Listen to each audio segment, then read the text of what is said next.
Bon, j'espère que vous êtes bien installé dans votre fauteuil de confiné. Moi, je suis pas mal. Et je vais vous présenter la suite du tuto pour les Janjo Voler vite. Donc, dans cette deuxième et dernière partie, vous retrouverez un chapitre analyse pendant et après le vol, un chapitre cheminement, un résumé de l'ensemble des deux vidéos, et à la fin, un petit bonus pour les pros qui veulent vraiment optimiser la chose, des petits trucs qu'on fait en compète pour gagner encore un peu plus de temps. Allez, amusez-vous et bossez bien. Le troisième facteur qui permet de vraiment augmenter sa vitesse de vol, c'est votre analyse, votre anticipation. C'est-à-dire savoir toujours où vous allez, où vous voulez aller, et pas vous retrouver en haut du thermique, regarder partout et disant maintenant je vais où. Donc ça rejoint aussi l'article de Max, c'est avoir suffisamment de bagages techniques pour arriver dans le thermique, non seulement à optimiser votre montée en thermique, parce que ça c'est le plus important, et en plus à détacher une partie de votre esprit qui va se concentrer sur l'après. Où est-ce que je vais à la sortie de mon thermique? Quand est-ce que je sors de mon thermique? Et pour aller où? Donc regardez l'environnement qui vous entoure, visez en montagne, savoir quelle face vous allez viser, quelle transition vous allez prendre, quel cum. Si vous n'avez rien anticipé de tout ça, vous êtes en haut de votre thermique et vous sortez, boum, vous savez pas par où, et maintenant je vais où, tiens? Ah tiens, là-bas il y a une face, elle a l'air allumée, ou là-bas il y a un cum, est-ce qu'il est en formation, est-ce qu'il est en déformation? Tout ça, si vous l'avez anticipé dès le début du thermique d'avant, le cum, vous avez déjà eu le temps de le voir évoluer, savoir s'il se gonfle ou s'il se désagrège. Les faces, vous avez eu le temps de voir toutes les faces possibles qui sont à votre portée, en finesse. Et vous avez déjà eu le temps de vous poser la question, celle-là est mieux, est-ce qu'il y a des voiles, est-ce qu'il y a des marqueurs, est-ce qu'il y a des oiseaux? Et comme ça, quand vous décidez de sortir du thermique, quand vous passez sous la VZ moyenne par exemple, vous savez exactement où vous allez aller. Et ça évite des minutes et des minutes de prise de décision, des mauvaises lignes. C'est très important d'avoir toujours un coup d'avance en fait. Et aussi d'avoir un plan B. Un très bon moyen d'apprendre également, c'est de faire de la compète. On se met pas trop mal là. On a fait 2050 dans un gros thermique juste derrière eux. Et on va les chapeauter par le dessus. Bon 4 mètres là, on arrive bientôt au plat. Et moi c'est ce qui m'a fait progresser énormément. Mais la compète c'est vraiment une école, une super école pour apprendre à voler efficacement. Déjà parce que vous allez vous confronter à des pilotes meilleurs que vous, qui prennent des décisions auxquelles vous n'auriez pas pensé. Ensuite parce que vous avez beaucoup de pilotes, surtout dans les grosses compètes, genre les Open internationaux, qui sont pas forcément tous de haut niveau. Maintenant on voit des Open qui sont de niveau sport, hein. Vous avez 100 pilotes en l'air, et ça fait un nombre de marqueurs de la masse d'air énorme, et du coup ça vous permet de matérialiser tout ce qui monte ou tout ce qui descend, et comme ça on apprend énormément. Vous voyez à 5 bornes, qui est le cheminement devant il marche, et bien vous savez que c'est pas la peine de vous emmerder dans votre mètre seconde, parce que vous êtes en finesse de cheminement. Les discussions de comptoir, mine de rien, avec les pilotes, en écoutant les autres pilotes, on apprend beaucoup à voir leur ressenti, ce qu'ils ont eux analysé, ce qu'on aurait dû analyser, les choses auxquelles on n'a pas pensé. Même si souvent les mecs qui débriefent comme ça, 90% des cas c'est toujours la même histoire de celui qui se mesure la plus grande. Mais pour autant il y a quand même des choses à prendre, même de ces pilotes là qui sont un peu relous des fois. Et même si vous captez pas tout, rien que le fait de suivre un groupe quand vous êtes dans un groupe, des fois on se met au chaud dans un groupe et on cherche pas à comprendre, on suit le mouvement sans forcément analyser ce qui se passe. Déjà imiter et suivre, c'est apprendre, et dans le débrief après votre manche, vous essaierez d'analyser ce qui s'est passé, pourquoi le groupe a fait ça, et on apprend énormément comme ça aussi. N'hésitez pas également à analyser vos traces, que ce soit de cross ou de compète. Maintenant il y a plein de logiciels, que ce soit XC Planner, CU ou des logiciels comme Google en 3D, là où on peut empiler plusieurs traces ensemble, surtout quand on a fait un vol avec des copains. Un exemple très rapide, un vol du 21 mai 2016, un de mes plus beaux vols, et Honorin avait fait le même vol, mais c'est la trace rouge, comme vous voyez, un peu plus long. C'était son vol record de 340 km jusqu'à Évian. Et bien si on regarde vite fait les stats, on voit que sur un vol de 11 heures, Honorin, Pam qui est là, alors Honorin, il a passé 3h22 à enrouler, soit 30% de son temps. Maintenant on regarde mon vol, j'ai passé 3h39 à enrouler, soit 34% de mon temps. Et ça, c'est 4% de temps de perdu. Et ce qui explique notamment la différence de 40 km à la fin du vol. Un autre exemple, on va prendre un tronçon du vol, toute la face ouest des écrins, la remontée vers le nord. L'endroit à peu près où on se croise, c'est là. Il est 12h12. Et pour aller jusqu'à Grenoble, donc le raccrochage jusqu'à, on va dire jusqu'au Taillefer ici, Honorin y arrive à 13h45 et moi à 14h04. J'ai 20 minutes de retard. Sur un tronçon qui doit faire une cinquantaine de bornes, je mets 20 minutes de plus que lui. Donc là aussi, ça veut dire que il m'a mis une jolie rouste. Ça permet vraiment de mettre le doigt sur des points et sur des points faibles qu'on n'imaginait pas. L'analyse de trace, c'est hyper important. Le dernier levier sur lequel on peut agir pour voler vite, c'est la transition, comme ça. Alors à ma gauche, vous retrouvez Clément le pusher, en train de me doubler. Madras. Et juste devant, on aurait le pusher bis. Je vais soigner ma transition quand même. Rentrer les bras, se réchauffer les mains. Pourquoi pas essayer de pisser. 70.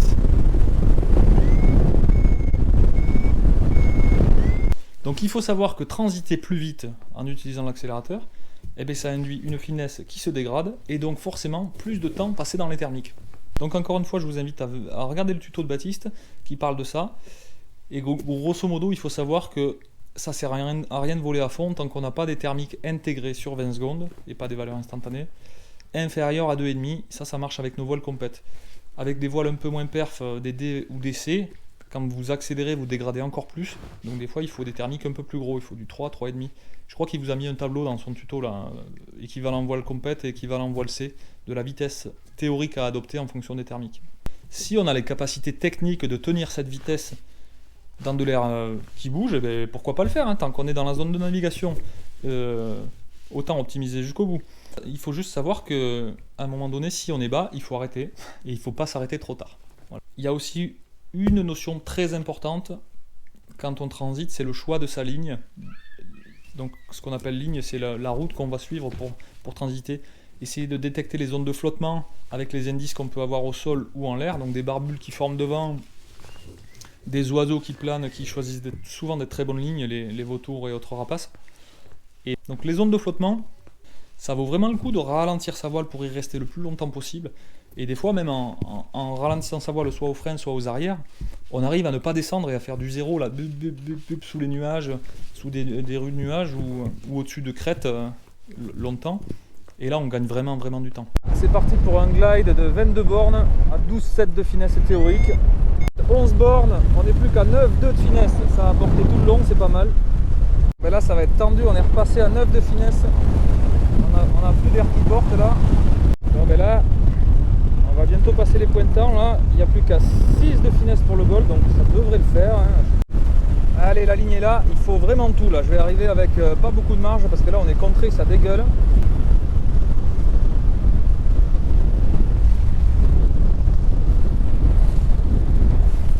Goal! La transition, c'est pas ok, je pars. Mon macrédit, c'est aujourd'hui j'ai du 3 mètres secondes, donc je suis à fond et je vais à fond tout droit. Il faut penser, c'est comme en thermique, il faut toujours observer. L'observation en parapente, c'est le plus important. Donc là-bas, il y a une nuelle qui forme, je vais laisser ma voile partir.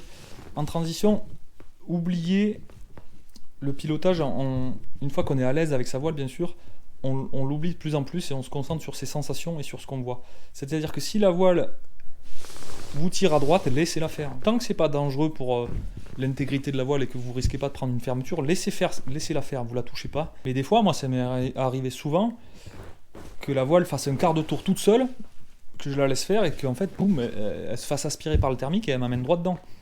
Et ça, Max, il en parle très bien aussi, parce que lui, c'est un spécialiste de voler à la sensation.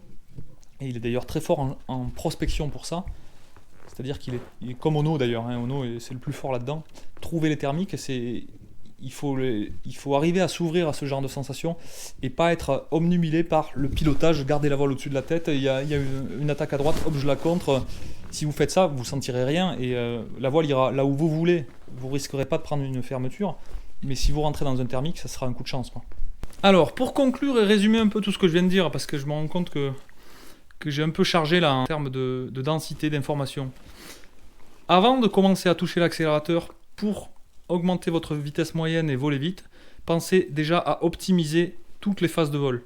C'est-à-dire optimiser vos décisions, savoir où vous allez, prendre à chaque fois la route aérologique optimisée, ce qui n'est pas forcément la ligne droite. Avoir toujours un coup d'avance sur ce qu'on veut faire et anticiper énormément, ça compte.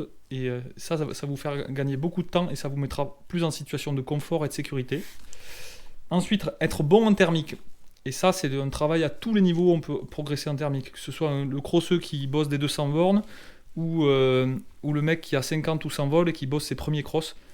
Travailler le thermique, c'est toujours important, c'est les gammes en parapente. Donc, travailler la montée en thermique, travailler le détachement de son esprit pendant qu'on est dans le thermique pour se projeter sur l'après, travailler les entrées et les sorties de thermique.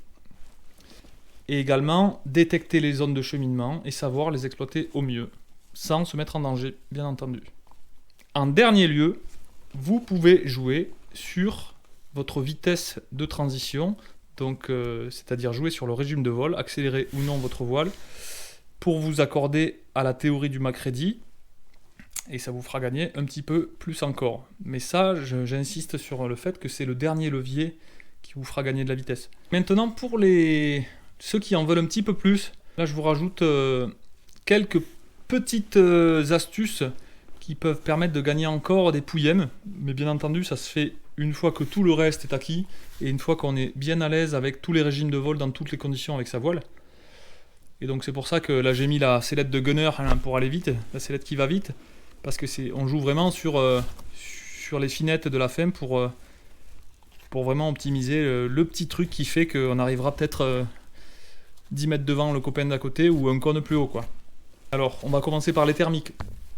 Les entrées et les sorties de thermique, le plus souvent nous on les gère à l'accélérateur, c'est-à-dire qu'on transite accéléré au régime de vol adapté au Mach ready du jour. Quand on sent qu'on arrive dans une zone de turbulence, on se force, de turbulence ou de thermique, on se force à pas relâcher le barreau jusqu'à ce qu'on rentre dedans. Donc des fois ça bouge un peu, donc c'est pour ça qu'il faut être à l'aise avec le pilotage. Mais on tient le barreau, et quand on rentre dans le thermique, la voile se cabre, boum, on rentre, donc la voile passe en surincidence et on fait une ressource. Et c'est à ce moment-là qu'il faut être fort dans la tête et surtout pas relâcher. Donc souvent on est au pilotage aux arrières, poum, la voile se cabre, et là on relâche pas. Si on a un peu des couilles et on est à l'aise avec jouer du pied et de l'accélérateur, on peut même, si on est sur le premier barreau, on peut même mettre le deuxième barreau tant que la voile est derrière. Parce qu'en fait on joue sur le tangage, la voile est derrière parce qu'elle va pas assez vite, et bien en poussant le barreau, on lui redonne de la vitesse pour qu'elle nous rattrape. On n'est pas obligé de faire ça, mais le plus important c'est de se forcer à pas relâcher le barreau tant que la voile est derrière, parce que si vous le faites, vous allez rajouter encore une ressource à la ressource, et donc la bascule arrière sera encore plus importante. Du coup, la battée d'autant plus importante, avec une grosse tempo en fer en milieu du thermique, c'est jamais cool, et puis c'est surtout contre-performant. Donc vous attendez, avec le barreau toujours en main, en plus à ce moment-là, votre voile elle est en béton, il y a très peu de chances qu'elle ferme, et quand elle repasse devant, à ce moment-là, on relâche l'accélérateur, ça revient à remettre de l'incidence, donc à demander à sa voile de ralentir, exactement comme si on mettait un coup de frein, et en même temps on la prend au frein, et s'ensuit, donc la voile a de la vitesse, s'ensuit le rappel pendulaire, et là on peut directement enquiller le virage, et on se retrouve dans le noyau bien souvent, avec une voile qui a de l'énergie et de la vitesse, et on enroule super efficacement. C'est beaucoup mieux qu'une voile qui part très en arrière parce qu'on relâche le barreau, elle revient, on la temporise, elle a plus de vitesse, il faut que ça se relance avant qu'on tourne. Souvent on a passé la zone la plus forte, et puis la voile tourne pas parce qu'elle a pas de vitesse. Donc essayer de gérer, on est tout le temps en train de gérer du tangage en thermique. Et des fois on sort du thermique, on profite de la battée et du rappel pendulaire pour rentrer dans le thermique avec plein d'énergie et envoyer le virage à ce moment-là parce que c'est là où ça tourne le mieux. Il faut apprendre à jouer avec ça, et on s'en sert tout le temps en fait. Et pour la sortie, c'est pareil. Quand on sort du thermique, souvent en haut, le thermique est plus large. Donc quand on se met en ligne droite, avant de sortir du thermique, il se passe quelques secondes le plus souvent. Et bien là, on prend l'accélérateur tout de suite. On se met sur le premier ou le deuxième barreau, suivant le régime de vol qu'on veut adopter. Et c'est pareil, dans la tête, il faut être fort pour ne pas relâcher le barreau, même si ça bouge un peu dans le thermique. Et au moment où on sort du thermique, ça revient à avoir une rafale du dessus, donc l'incidence va chuter brutalement et la voile va plonger. et bien là, au lieu de freiner, on relâche l'accélérateur. Et ça revient à la même chose, on remet de l'incidence dans sa voile, et la voile ne ferme pas, et on n'a pas touché au frein, on a tout gagné. Bien sûr, si ça suffit pas, hop, on la prend un petit coup aux arrières ou au frein. Mais bien souvent, on arrive à gérer la sortie thermique à l'accélérateur, et ça nous a permis de gagner encore un petit peu en performance. Nickel, nickel. Allez, on prend les baies et on pousse. Vous pouvez aussi travailler l'utilisation de l'accélérateur en conditions, donc ça va aussi avec ce que je viens de dire avant, hein. Travailler l'accélérateur en conditions thermiques. Par exemple, un glide final pour aller au goal d'une compétition, si on est en finesse du goal qu'on n'a pas besoin de monter, eh bien on se met à fond, et normalement on ne relâche pas l'accélérateur tant qu'on n'a pas passé les points de temps, même si on croise un 5 mètres seconde. Allez, la freine pas Damien. Lâche ces putains de baies, voilà, laisse-la voler. 76, ça c'est de la vitesse. Attention, on va essayer de pas trop prendre les baies, mais là ça a l'air de monter fort. Hein. C'est parti, il est là, c'est pas des tournelles, c'est des rapaces. Allez, la prends pas trop au baies Damien, allez, la prends pas. Avant de faire ça, il faut être bien entraîné au pilotage de sa voile aux arrières, en conditions turbulentes, donc, et aux gestions de l'incidence sans toucher au frein. À partir du moment où vous touchez au frein, il faut absolument avoir relâché l'accélérateur, sinon vous prenez tout sur le nez. Ce qui est important dans ce genre de phase, c'est de ne pas brûler les étapes et de ne pas faire comme les autres en compète en se mettant à coin sans savoir, sans connaître les réactions de votre voile et surtout sans connaître les réactions que vous devez avoir en fonction de ce qui peut se passer. Ouh putain, ça envoie. Allez, prends les baies. Allez. Oh nom de Dieu, non je prends pas les baies. Ça envoie grave hein. Cette fois je les prends, allez tu pousses. Allez, allez, allez. Putain, je suis là. Ça envoie, putain. Enculé.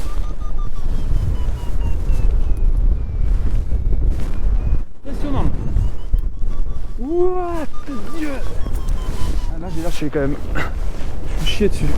En dernier lieu, il y a savoir accélérer au relief. Alors ça, c'est le pire. Hein. Il faut vraiment être à l'aise avec l'accélérateur en conditions thermiques pour commencer à pousser en cheminement près du caillou. Donc faites vraiment gaffe à ça parce qu'ici il se passe quelque chose, et bien, vous vous imprimez tout simplement dans le caillou et puis il n'y a pas grand chose à faire. Hein. Le secours, on n'a pas le temps de le sortir. Donc méfiez-vous vraiment de l'accélérateur près du relief. Allez, là il faut prendre le barreau maintenant si je veux avancer. Maintenant que j'ai passé cet étage là. Allez, prends le barreau. N'essaie pas de passer sous Taiko. Pareil, deux Taiko. Merci Seiko. Et il l'enroule à droite. Il y a aussi savoir détecter les changements de rythme.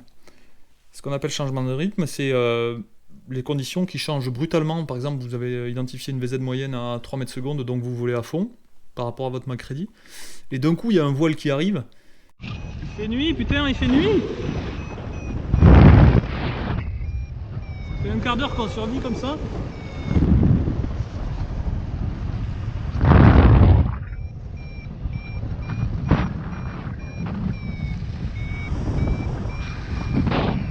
Ça a l'air de s'énerver un peu là, on va voir si ça sort, mais là il pleut. Ça c'est bien de l'anticiper, le voile il n'arrive pas comme ça. Donc vous le voyez genre au thermique d'avant, vous voyez que ça commence à passer à l'ombre, vous dites oula, le prochain raccrochage ça risque peut-être de ne pas être le même que celui d'avant. Et les thermiques seront moins forts. Et du coup vous adaptez tout de suite votre Macready, votre vitesse de transition, mais surtout votre VZ moyenne. Au lieu d'attendre du 3 mètres secondes en face, peut-être qu'il faudra se contenter d'un 1,5 parce que c'est tout passé à l'ombre. Et ce qui est plus dur, c'est les changements de rythme dans l'autre sens. C'est-à-dire que quand vous avez passé une grande phase toute molle parce qu'il y a eu un voile, si le voile s'en va, ça se réveille souvent assez vite. Et nous, on met du temps à se remettre en mode course et revoler à fond parce qu'on a encore peur des petits thermiques et des points bas à la con. Et en compète, ça fait souvent la différence. Les mecs qui hésitent pas à tout de suite rebasculer sur le mode course, Macready à fond parce que ça s'est rallumé, ben, ils gagnent un peu de temps sur ceux qui mettent peut-être un thermique de plus à intégrer le changement de rythme, à intégrer que les conditions se sont remises bien. Ce que vous risquez si vous changez pas de rythme, si vous accélérez pas alors qu'il faut accélérer, ben vous allez perdre du temps. Mais si vous ne ralentissez pas alors qu'il faut ralentir parce que les conditions ont faibli, ben vous allez poser. Hein. Et gardez toujours à l'esprit que votre voile ne doit jamais fermer, alors il faut y aller très progressivement avec l'utilisation de l'accélérateur. Une fermeture, c'est une erreur de pilotage tout le temps.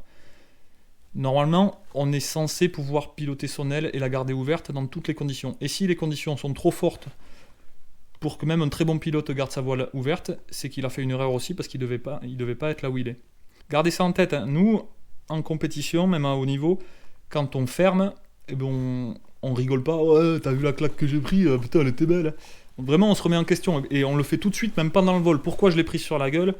Est-ce que j'étais au mauvais endroit, ou est-ce que je poussais trop fort, ou est-ce que j'étais trop relâché, est-ce que je pensais à autre chose? Mais ouais, à un moment donné de la performance, on arrive à un niveau où on n'a pas le droit de fermer, parce que soit on est près du caillou, quand on pousse près du caillou, on sait qu'on n'a pas le droit de fermer. Ouh. Là, il faut pas se la prendre, hein, Damien. Ouh. Soit on a des voiles qui potentiellement peuvent réagir avec énormément d'énergie et des vracs difficilement gérables. Du coup, on se met dans des conditions, des conditionnements mentaux où on sait que la voile ne doit pas fermer, donc on est hyper concentré dans ces phases-là. Antoine, il est dans un monstre là, ça va être à moi, ça fait peur là. Oh, putain. Ouais, mais là on va même pas tourner. Enculé. On est sous le vent. Putain.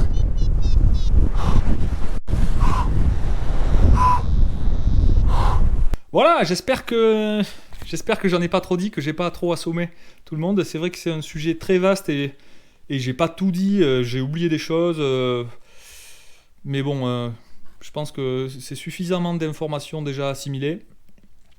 J'espère que ça vous servira, que vous êtes arrivé au bout de cette vidéo. Et puis je vous donne rendez-vous une prochaine fois pour un autre tuto sur les Jean-Jo. Tant que le confinement dure, j'ai un peu de temps, alors j'en profite. Allez, salut et n'oubliez pas, restez chez vous!